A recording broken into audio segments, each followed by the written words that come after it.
కొన్ని కథలు పేర్లతో ప్రారంభం కావు, అవి పదాలతో ప్రారంభమవుతాయి. పేజీల మధ్య తేలుతూ గాలికి మోసుకెళ్ళబడి తలుపులతో లాక్కొని పుస్తకాల లోపల దాగి ఉన్నాయి. ఇది నిజంగా అక్కడే ప్రారంభమైంది అనుకుంటా.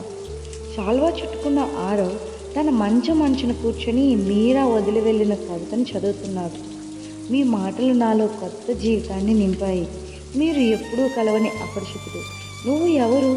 మరి నా నిశ్శబ్దాన్ని నేనే రాసిన దానికంటే బాగా ఎలా రాశావు అని ఆరవ్ తన మనసులో అనుకుంటాడు. దీన్ని కూడా అనామకంగా ఉండనివ్వండి, బహుశా అదే దాన్ని అందంగా చేస్తుందేమో అనుకుంటాడు ఆరవ్.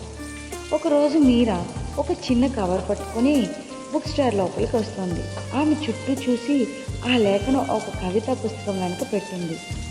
బహుశా అతడు దాన్ని కనుగొంటాడా, లేదా బహుశా అతడు దాన్ని కనుగొనకపోవచ్చేమో, కానీ ఆ అక్షరాలు అతడి చేతుల్లో తేలుతుంటే ఈ విశ్వం వింటోంది అని మీరా తనలో తాను మాట్లాడుకుంటుంది.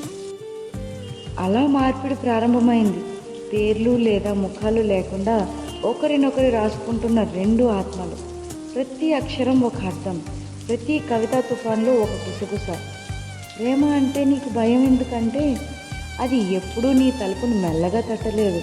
అది లోపలికి చొరబడి నిన్ను ఆ ముక్కలను శుభ్రం చేసి వదిలేసింది అనుకుంటుంది మీరా. ఆరవ్, ఆకాశం నీ మాటల కోసం ఎదురు చూస్తున్నట్లుగా రాస్తావు మీరా. నది వినడానికి తన ప్రవాహాన్ని ఆపుకున్నట్లుగా అనుకుంటాడు ఆరవ్. బాధను లాలిపాటలా రాయడం నీకు ఎవరు నేర్పించారు ఆరవ్ అని అనుకుంటుంది నవ్వుతూ మీరా. సాయంత్రం అలా నడుస్తున్న మీరాకు తన ప్రొఫెసర్ ఎదురవుతాడు. అప్పుడు ప్రొఫెసర్, మీరా, నువ్వు మారిపోయావు. నీ కళ్ళల్లో నేను ఇంతకు ముందు చూడని ఏదో ప్రశాంతత ఉంది అని అంటాడు. అప్పుడు అది విన్న మీరా, నేను మళ్ళీ రాస్తున్నాను సార్, మరియు చదువుతున్నాను కూడా.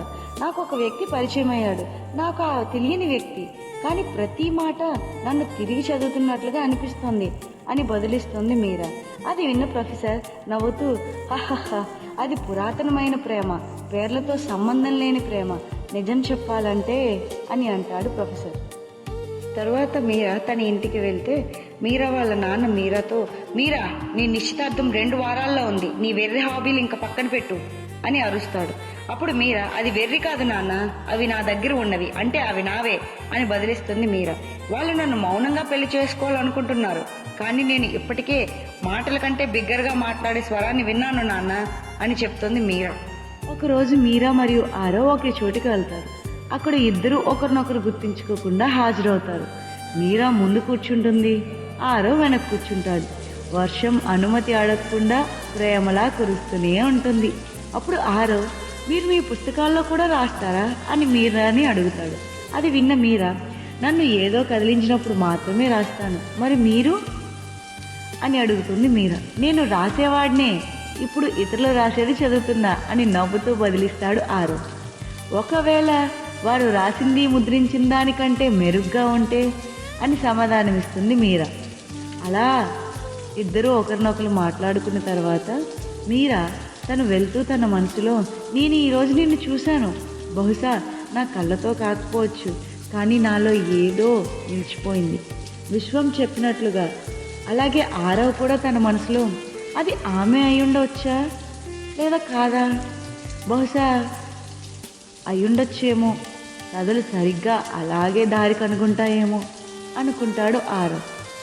వారి పేర్లు దాగి ఉన్నాయి, కానీ వారి ఆత్మలు అప్పటికే చేతులు పట్టుకున్నాయి. మేఘాలు కింద, కవితల మధ్య, నిశ్శబ్దం లోపల.